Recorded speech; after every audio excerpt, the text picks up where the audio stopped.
Evidentemente, Martín hizo un resumen muy bueno de lo que ha sido el proceso del año, y es un año que, como él dijo, ha sido excepcional en muchos sentidos. Yo quería tomar un momento del año como una especie de tráiler, como en las películas, de la película que vamos a ver en los próximos 4 años. Es decir, ¿qué espera el movimiento obrero? ¿Qué espera a la izquierda en el próximo periodo? Lo que podemos tomar como ese pequeño tráiler es la declaración de esencialidad contra el movimiento obrero. Porque este es un momento clave. Cuando hablamos de una crisis de la burocracia sindical, tenemos que referirnos a este problema. ¿Por qué? Porque en otros momentos no necesitaban la esencialidad para controlar al movimiento obrero, para firmar un convenio. Es decir, en 2010 firmaron un convenio tan nefasto como el actual y no hubo esencialidad. La tuvo que haber porque la burocracia sindical del Frente Amplio pierde control cada vez mayor de los sindicatos. Y las asambleas tienden a superarlo en la medida que estas asambleas tengan una presencia genuina de trabajadores, sean realmente una presencia de las bases. Entonces, esto es un elemento central. Y otro aspecto que quería referirme de la esencialidad es que no fue una medida improvisada. No es que ante una situación desesperada el gobierno apeló en un manotazo ahogado a una medida. Esta medida había sido anunciada durante años, por lo menos de 2013 en adelante, por parte de los candidatos del Frente Amplio, es decir, en particular Vázquez y Sendik. Quiere decir que ya tenían como propósito establecer un cambio en la relación con el movimiento obrero de parte del gobierno. Es decir, establecer realmente una derrota al movimiento obrero e imponer por esa vía un ajuste capitalista. Es decir, lo que podemos reivindicar nosotros de la campaña 2014 es que dejamos muy claro que había una crisis capitalista y que cualquiera de las variantes, y la más probable que era la del Frente Amplio, iba a aplicar el ajuste contra los trabajadores e iban a haber luchas y las iban a reprimir. Y había que organizar la respuesta de los trabajadores frente a la crisis capitalista para que la crisis la pagaran los capitalistas y no los trabajadores. Esto se pudo ver muy rápidamente en una semana frente a la lucha docente. Entonces este aspecto para nosotros es esencial, es central destacarlo. Primero porque valida el análisis que hemos tenido, nuestra intervención política, pero además porque ha sido un sacudón político para la base de Frente Amplista, que votaron un gobierno sabiendo que iba a aplicar una cantidad de medidas que no les iba a gustar, pero con ciertas ilusiones, porque un gobierno que hablaba del 6% para la educación, pensaban que podían presionarlo un poquito y sacarle algo de aumento para los docentes, y de repente se desayunan con que el gobierno les mete la esencialidad que no se le había metido a ningún gobierno de derecha. Y esto generó esa respuesta de decenas de miles marchando por 18 de julio reclamando contra la esencialidad. Entonces, esas postales tenemos que grabárnosla, porque ese es el desarrollo político en pocas palabras que se viene para adelante. Y nosotros tenemos que soldarnos a ese proceso de la base, que todavía con cierto grado de expectativas en el gobierno, o considerar que es lo menos malo dentro de lo posible, ya se coloca en un plano de lucha contra ese gobierno. Y entonces estamos ante un salto político. Todavía no es el salto político que aspiramos nosotros, pero no es el sector que votaba al Frente Amplio en el 2005, 2004, que se llevaba una enorme expectativa. Entonces este es un aspecto esencial. Como dijo Martín, en otros países estos gobiernos ya han llevado al desengaño y a la desilusión de sus votantes y llevaron a que muchos votaran a la derecha, a Macri, al MUD en Venezuela, el crecimiento de la derecha en Brasil, la cuestión de la derecha en otros países de América Latina como depositario transitorio del desengaño de esos trabajadores. No se trata de un giro a la derecha general, porque eso implicaría, ya que este tipo de políticas de ajuste, etcétera, impusieran realmente una derrota al movimiento obrero y se impusiera un reflujo que consolidara esos gobiernos. Nosotros ya vimos un gobierno de derecha en Chile, en un periodo todavía de alza de los precios de las materias primas de Piñera, y ese gobierno no duró nada. Hubo grandes movilizaciones estudiantiles, de docentes, de la educación en Chile, que terminaron echando a la derecha y tuvieron que recurrir a un gobierno de coalición de la concertación, es decir, el Partido Socialista y la Democracia Cristiana, con el Partido Comunista y en particular con las diputadas que venían de liderar un proceso de lucha estudiantil, que eran las diputadas de la Juventud Comunista de Chile. Y esto fue un recurso para controlar a ese movimiento estudiantil, el movimiento de docentes, a los trabajadores, en un nuevo una nueva experiencia con un gobierno de centro-izquierda, esta vez incorporando a prácticamente toda la izquierda, salvo los sectores más revolucionarios. Entonces, estamos ante un periodo excepcional en este sentido en América Latina, pero eso que pasó era en los prolegómenos de la crisis en América Latina. Todavía estaban ingresando cifras descomunales por la vía de las exportaciones de la materia prima. Eso se acabó definitivamente. La etapa de las bajas tasas de interés también se acabaron. Tenemos una deuda gigantesca en dólares o indexada que va a dispararse en la medida que se produzca devaluación, que se produzca inflación y que se produzca aumento de las tasas de interés.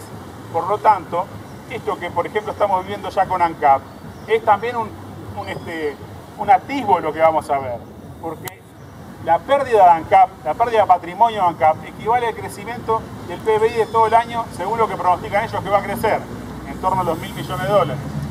Si es que crece eso. Entonces estamos realmente en una situación en la cual de lleno entramos a la crisis capitalista y vamos a un proceso de ajuste en regla. Lo que vimos hasta ahora es una cosita así de chiquita en términos de ajuste contra los trabajadores. Se viene realmente un ajuste mucho más profundo y por algo hay un presupuesto solo por 2 años. No es como creen algunos frente amplistas que dicen, bueno, porque después de 2 años vamos a hacer uno mejor para los 3 años siguientes. No, lo que se viene para los 3 años siguientes es el ajuste de verdad. Entonces, la derrota que se sufrió en la educación, que es una derrota que impusieron el gobierno y la burocracia sindical, que ya está recontra hackeada por las bases sindicales, es una derrota transitoria, es una derrota que va a producir que remonte la lucha en el futuro, no en lo inmediato, pero sí en un mediano plazo. Y por lo tanto tenemos que estar preparando esa lucha que se va a dar de parte del movimiento obrero. Hay una crisis política en el país. Es evidente que cuando las dos figuras más importantes del Frente Amplio, Vázquez, las tres, Astori y Mujica, se están matando entre sí, los distintos sectores están matando los posibles candidatos para 2019, ¿no? A Sendic, a Martínez y otros más. Estamos ante una crisis mayúscula. Es decir, Astori le tira con todo a Mujica y Mujica le responde igual. Mujica no es un elemento, bueno, se jubiló y no pasa más nada. Es el que controla la bancada del Frente Amplio y controla el Frente Amplio como tal.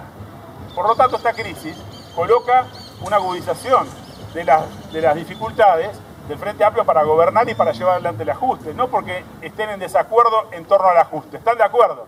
Pero el problema acá es que están peleando a ver quién lidera esta etapa y quién lidera la que viene en el próximo periodo de gobierno. Esta crisis es muy fuerte y tiene, por otro lado, en paralelo, la crisis de la derecha, que ya mencionó Martín. Hay una crisis en torno a la concertación, donde, por ejemplo, Novik quiso salir a primerear y a decir que él iba a liderar un proceso de recuperación de la derecha, unificación de la derecha en el plano nacional, y los blancos y colorados le talaron las patas y dijeron, no, la concertación es solo departamental. Y por lo tanto, Novik, dedícate a pelear con Daniel Martínez, pero no vas a aspirar a ser candidato a presidente. Entonces, hay una división también en la derecha en nuestro país, y en la caída estrepitosa del Frente Amplio de las encuestas, no ha podido ahí rapiñar nada a la derecha también cayó en las encuestas. Entonces tenemos una situación realmente excepcional, que coloca un desafío enorme para todos nosotros. Cómo nosotros somos capaces de intervenir en este proceso de la lucha de clases para constituir una alternativa política. Porque el problema que se mencionó de Syriza es el problema de por qué la izquierda revolucionaria no ocupó un lugar. No digo al mismo nivel de importancia que Syriza, porque hay procesos que son así, que por más bien que haga las cosas, a veces las masas van por esos procesos, tienen que recorrer esas experiencias y uno no puede saltar etapas en la conciencia popular, en la evolución de la conciencia popular. Pero ¿por qué la izquierda revolucionaria no fue una alternativa allí? Del mismo modo que no lo es hoy en Venezuela, ¿no? O en Bolivia, etcétera.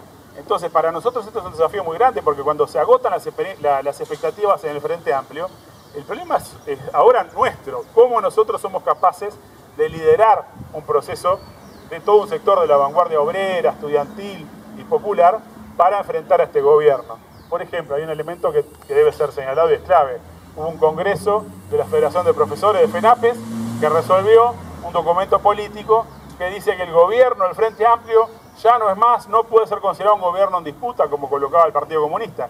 Es un gobierno que es enemigo de los trabajadores y de sus luchas. Bueno, la única conclusión política que se puede sacar de esa caracterización es que hay que construir una alternativa política de los trabajadores, obrera y socialista, que luche por un gobierno de trabajadores. El problema del poder para la clase obrera, no más alianzas con los capitalistas, con la burguesía, es la única conclusión que se puede establecer a partir de esa caracterización. Entonces, compañeros, estas son las conclusiones que debemos colocar a partir de la experiencia propia que recorrieron los trabajadores y no solamente de nuestra elucubración. La experiencia que recorrieron los trabajadores colocan el agotamiento del gobierno del Frente Amplio, enemigo de la clase obrera de las luchas populares, y por lo tanto es necesario construir una alternativa obrera y socialista. La salida pasa por luchar por un gobierno de trabajadores y no por gobiernos de unidad nacional con los capitalistas, por la unidad socialista de América Latina y no más seguidismo a las variantes nacionalistas o centroizquierdistas de carácter burgués que han demostrado que son incapaces de emanciparnos realmente frente al imperialismo, de industrializar a América Latina en una época de ingresos excepcionales y de unir a América Latina. Es decir, ya nadie se acuerda de las promesas del Banco del Sur, del gasoducto del Sur y de una cantidad de procesos supuestamente productivos que venían de la mano de todos estos gobiernos y que no han quedado en nada. Y por lo tanto han fracasado nuevamente, como ha fracasado hace 200 años la burguesía latinoamericana para emancipar a esta región o para industrializarla, y por lo tanto esas tareas quedan en manos de la clase obrera liderando el conjunto de los explotados como única salida para la humanidad en esta región. Entonces eso es lo que tenemos planteado colocar como conclusiones políticas hacia un congreso del Partido de los Trabajadores, donde obviamente va a estar la clase y donde debemos intentar interesar y llevar a ese debate precongresal a todos los activistas que han venido luchando junto a nosotros en todos los frentes, tanto sindicales como estudiantiles, porque de eso se trata, de politizarlos, de lograr elevar a esa vanguardia que lucha a una vanguardia militante en términos políticos revolucionarios, que luche por un gobierno de la clase obrera y por el socialismo. Nada más, compañeros.